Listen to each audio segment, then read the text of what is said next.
नमस्कार, मैं राकेश वर्मा आप सभी का स्वागत करता हूं आपके अपने परिवार गुरुकुल पर। बिहार के उन सारे नियोजित शिक्षकों जिन्हें विशिष्ट शिक्षक बनाया गया, जिन्हें राज्यकर्मी का दर्जा प्रदान किया गया क्षमता परीक्षा उत्तीर्ण होने के उपरांत, वे भले ही राज्यकर्मी का दर्जा प्राप्त कर चुके हों, लेकिन पिछले 3 माह से जिस बड़ी समस्या से वो जूझ रहे हैं, उसका निदान अब तक नहीं हो पाया है, जबकि फाइनेंशियल ईयर 2024-25 समाप्ति के कगार पर है। लगातार शिक्षा विभाग के द्वारा बरती जा रही इन लापरवाहियों के विरुद्ध नियोजित शिक्षकों से बने विशिष्ट शिक्षकों के द्वारा सोशल मीडिया के ऊपर कैंपन चलाया जा रहा है। सड़कों पर उतर वे विभाग के खिलाफ अपना आक्रोश व्यक्त कर रहे हैं। जितने भी शिक्षक संघ संगठन हैं एवं उनके नेतृत्वकर्ता हैं, उनके द्वारा लगातार शिक्षा विभाग को यह संदेशा भेजा जा रहा है कि यदि हफ्ता दिन के अंदर इस समस्या का सॉर्ट आउट नहीं कर लिया जाता है, तो फिर उग्र आंदोलन करने के लिए मजबूर होंगे शिक्षक शिक्षिकाएं जो नियोजित से बने हैं विशिष्ट। यह बड़ी समस्या है वेतन भुगतान को लेकर के।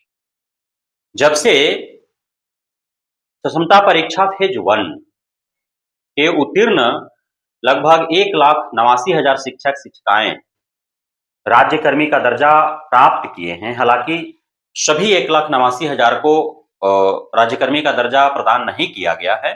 उनमें से लगभग 1,73,000 के आसपास ही शिक्षक शिक्षिकाएं हैं जिनको राज्यकर्मी का दर्जा मिला। बाकी अन्य विभिन्न कारणों से वे छट गए। अब ये जो 1,73,739 के लगभग जो शिक्षक शिक्षिकाएं हैं जिन्होंने क्षमता परीक्षा 1 उत्तीर्ण करने के उपरांत विशेष शिक्षक के रूप में योगदान लिया है, जिनको राज्यकर्मी का दर्जा प्रदान किया गया है, तो उनमें से 1,39,000 शिक्षकों का एनएसडीएल के माध्यम से प्रान नंबर जनरेट हो गए हैं। मतलब साफ है कि लगभग 35,000 शिक्षक शिक्षिकाएं क्षमता परीक्षा फेज 1 उत्तीर्ण राज्यकर्मी का दर्जा प्राप्त कर चुके ऐसे शिक्षक शिक्षिकाएं हैं जिनका अब तक प्रान नंबर जनरेट नहीं हो पाया है। उसमें भी महज 1,33,000 शिक्षक शिक्षिकाओं का ही ऑन बोर्डिंग हेतु एचआरएमएस में भेजा गया है, एचआरएमएस में अपलोड किया गया है। तो साफ है कि 35,000 का तो प्रान नंबर जनरेट ही नहीं हुआ, और जनरेट हुआ उसमें भी लगभग 6,000 साढ़े 6,000 ऐसे शिक्षक शिक्षिकाएं हैं जिनको अभी उनका एचआरएमएस में ऑनबोर्डिंग हेतु अब अद्यतन भी नहीं किया गया है, अपलोड भी नहीं किया गया है। और 1,73,739 के लगभग जो शिक्षक शिक्षिकाएं जिनको राज्यकर्मी का दर्जा प्राप्त हुआ क्षमता परीक्षा फेज 1 उत्तीर्ण होने के उपरांत, उनमें से सिर्फ 74,000 शिक्षकों को ही अब तक वेतन भुगतान हो पाए हैं। लगभग 1 लाख ऐसे शिक्षक शिक्षिकाएं हैं जिनका अब तक भुगतान नहीं हो पाया है, जबकि 5 दिन ही शेष बचे हैं मार्च माह को बीतने में, फाइनेंशियल ईयर 2024-25 को बीतने में। अब ऐसे में सबसे बड़ा सवाल उत्पन्न होता है कि जो कार्य पिछले 3 माह में नहीं हुआ, तो क्या इन 3-5 दिनों में हो जाएगा? हालांकि शिक्षा विभाग ने सख्त हिदायत दिया है। शिक्षा विभाग को शिक्षा सचिव ने सख्त हिदायत दिया है कि सभी जिला के जो जिला शिक्षा पदाधिकारी गण हैं, उनके द्वारा महज 5 दिनों के अंदर ये सारे कार्य को निपटा लिया जाए और सभी क्षमता परीक्षा फेज 1 उत्तीर्ण राज्यकर्मी का दर्जा प्राप्त शिक्षकों का इन 5 दिनों के अंदर वेतन भुगतान कर दिया जाए। ये तो सिर्फ क्षमता परीक्षा फेज 1 उत्तीर्ण शिक्षकों के ही बात थी। क्षमता परीक्षा फेज 2 उत्तीर्ण जो शिक्षक शिक्षिकाएं हैं जिनको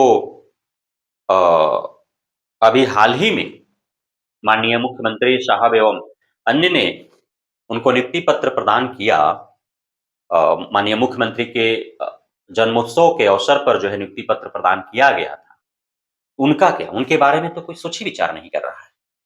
उनको कब तक वेतन भुगतान होंगे, उनका कब प्रान नंबर जनरेट किया जाएगा, उनका कब एचआरएमएस में अपलोड किया जाएगा ऑनबोर्डिंग हेतु, और कब उनका वेतन भुगतान किया जाएगा, यह सबसे बड़ा सवाल है।